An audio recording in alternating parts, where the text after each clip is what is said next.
என்னப்பனே கணேசா, குரு பிரம்மா குரு விஷ்ணு குருதேவோ மகேஸ்வரா, குரு சாக்ஷாத் பரபிரம்மம் தஸ்மை ஸ்ரீ குருவே நமக.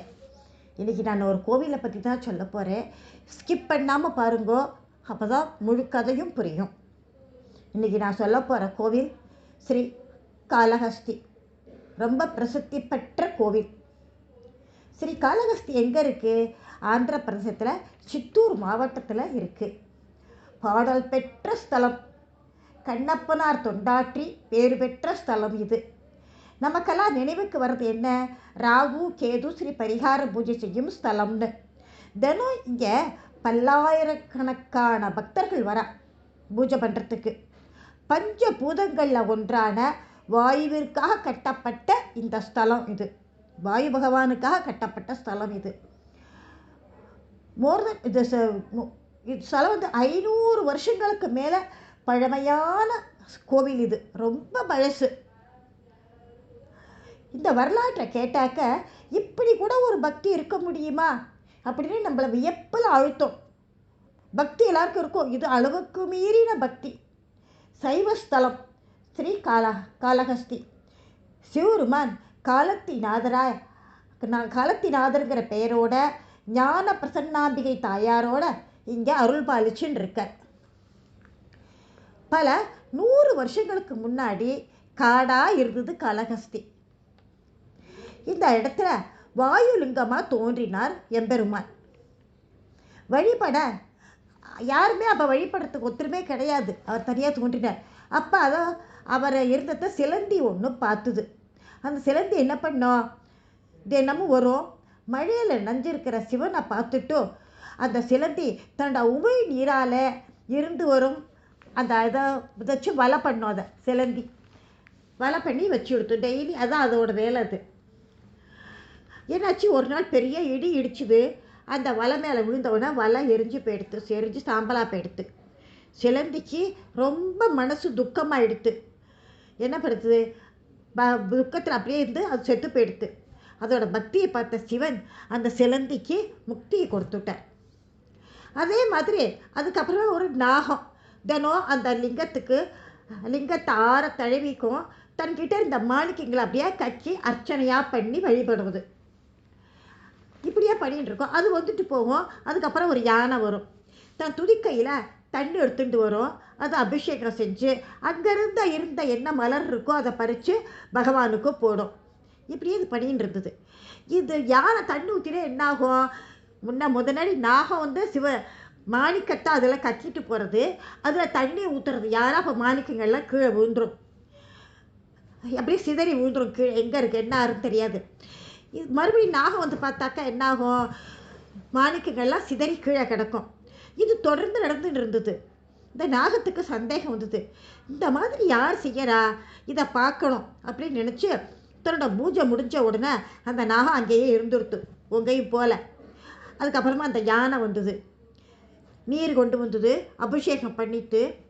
அப்போ அந்த மாணிக்கங்கள்லாம் கீழே விழுந்துடுத்து, சிதறி கீழே விழுந்துடுத்து. தண்ணை ஊற்றின உடனே நாகத்துக்கு கோபம் வந்துடுத்து. நான் என்ன பண்ணிட்டு யானையோட துதிக்கைக்குள்ளே போய் மூச்சு விட முடியாமல் உள்ளே நுழைஞ்சு நிறுத்து. அந்த யானை பாறையில் மோதி மோதி கடைசியில் 2 பேருமே செத்து போயிட்டான்.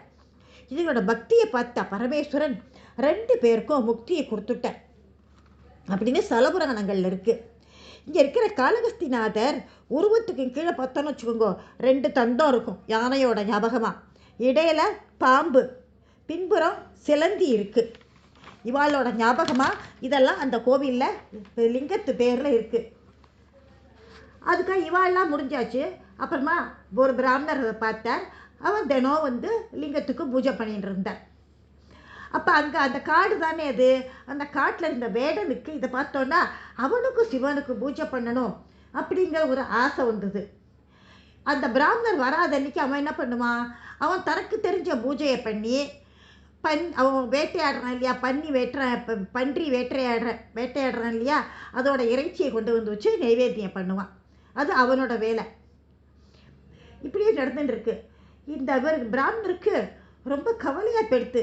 என்னது இது, பகவானுக்கு மாமிச நைவேத்தியம் பண்ணுறா, என்ன யார் பண்ணுவா இப்படி? அவருக்கு ரொம்ப கவலை. அன்னைக்கு ராத்திரி அவர் கனவுல சிவன் வந்தார். ஒன்று பண்ணு, நாளைக்கு நீ ஒளிஞ்சிருந்து பாரு, அவனோட பக்தியை பாரு அப்படின்னு சொல்லிட்டு மறைஞ்சு போயிட்டேன். அது மாதிரியே மறுநாள் காலம்பரை போய் ஒளிஞ்சுட்டு விட்டார் அவர் அந்தனர். அந்தனருக்கு அப்போதான் ஒரு அதிர்ச்சி காத்துன்னு இருந்தது. வழக்கம் போல் வேடன் வந்தான். இறைச்சியை நைவேத்தியம் செஞ்சு வழிபாடு பண்ணினான். அவனுக்கு தெரிஞ்ச முறையில் அவன் பண்ணுறான். அப்போ சிவனோட கண்ணுலேருந்து ரத்தம் பெருக்கெடுத்து ஓடுறது. இதை பார்த்த வேடன் அப்படியே பதறி போயிட்டான். என்ன பண்ணுறதுன்னு தெரியல. எவ்வளவோ ட்ரை பண்ணி பார்த்தான், முயற்சி பண்ணி பார்த்தான் அந்த ரத்தத்தை நிறுத்துறதுக்கு. ஒன்றுக்கும் நிற்கவே இல்லை, ரத்தம் அது மாட்டில் வந்துகிட்டே இருக்குது. உடனே வேடன் என்ன பண்ணா, தன்னோட ஒரு கண்ணை தன்கிட்ட இருந்த அம்பால் அப்படியே எடுத்து லிங்கத்துக்கு வச்சுட்டான். ரத்தம் நின்று போயிடுத்து. பார்த்தா இன்னும் 2 நிமிஷம் கழித்து மறுபடியும் அடுத்த கண்ணிலேருந்து ரத்தம் கொட்டுறது. வேறு வழியே இல்லை, இது நம்மளோட அடுத்த கண்ணையே இப்போ பகவானுக்கே வச்சிடலான்னு சொல்லிட்டுன்னு எப்படி 2வது கண்ணை எடுத்தாச்சுன்னாக்கா கண்ணு தெரியாது இல்லையா எங்கே வைக்கணும்னு சொல்லிட்டுன்னு அதோட தன்னோட காலை தூக்கி லிங்கத்தோட கண்ணில் வச்சுட்டு 2வது கண்ணில் வச்சுட்டு தன்னோட அம்பை எடுத்து 2வது கண்ணை நோண்டா போகிறான். அப்போ உடனே சிவபெருமான் காட்சி கொடுத்துட்டு கண்ணப்பா இரு, கண்ணப்பா இரு, கண்ணப்பா இரு அப்படின்னு 3 தடவை சொல்கிறார். இதை பார்த்த பிராமணர் அப்படியே மனமுருகி போயிட்டார். பக்திக்கு மிஞ்சிய ஞானம் கிடையாது என்கிறத அவர் உணர்ந்துட்டார். சைவ கடவுளா சிவன் மாமிசத்தை வச்சு வழிபட்டாலும் தீவிர பக்தரான அந்த வேடனுக்கு பக்தியை ஏற்ற காரணத்தினால பிற்காலத்தில் அந்த வேடனுக்கு இந்த ஸ்தலத்தில் இடம் கிடைச்சிது. திண்ணனார் என்கிறது அவரோட பேர், வேடனோட பேர். அவரோட பேரை கண்ணப்பன் அப்படின்னு புகழப்படுறது. அந்த ஸ்தலத்தில் அவரையும் காண முடியும். கண்ணப்ப நாயனாரையும் அந்த கோவிலில் வச்சுருக்கா.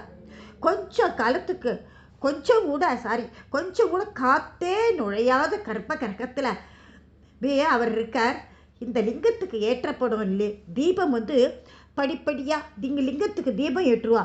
அது என்னாகும், படிப்படியாக மேலே எழும்பி அழகாக ஜென்ரலாக விளக்கேற்றினா என்னாகும், தீபம் அப்படியே எரிஞ்சுன்னு இருக்கும். நம்ம ஃபேனை போட்டால் என்னாகும், அது காற்றுல அப்படியும் இப்படியும் ஆடும். அதே மாதிரி இந்த தீபம் என்னாகும், அசைஞ்சு ஆடிண்டே இருக்குமா. காற்றே நுழையாத இந்த கர்ப்பகிரகத்தில் தீபம் ஆடிண்டே இருக்குமா. ஸ்ரீ அப்படிங்கிறது சிலந்தி, காளம் என்பது நாகம், அத்திங்கிறது யானை. இவா 3 பேரையும் குறிச்சுதான் காளஹஸ்தி அப்படின்னு அந்த ஊருக்கு பேர் வந்தது. இதெல்லாம் விட இன்னொன்று என்னன்னாக்க, இங்கே ஒரு விநாயகரும் இருக்கார்.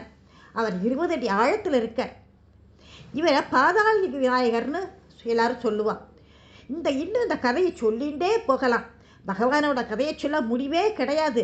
பகவான் கதையை சொல்கிறதுக்கு முடிவு இருக்குமா என்ன, முடிவுங்கிறது இருக்கவே இருக்காது. நம்ம சொல்லிகிட்டே போகலாம். ஆனால் நான் இப்போ முடிச்சுக்கிறேன். நன்றி, வணக்கம்.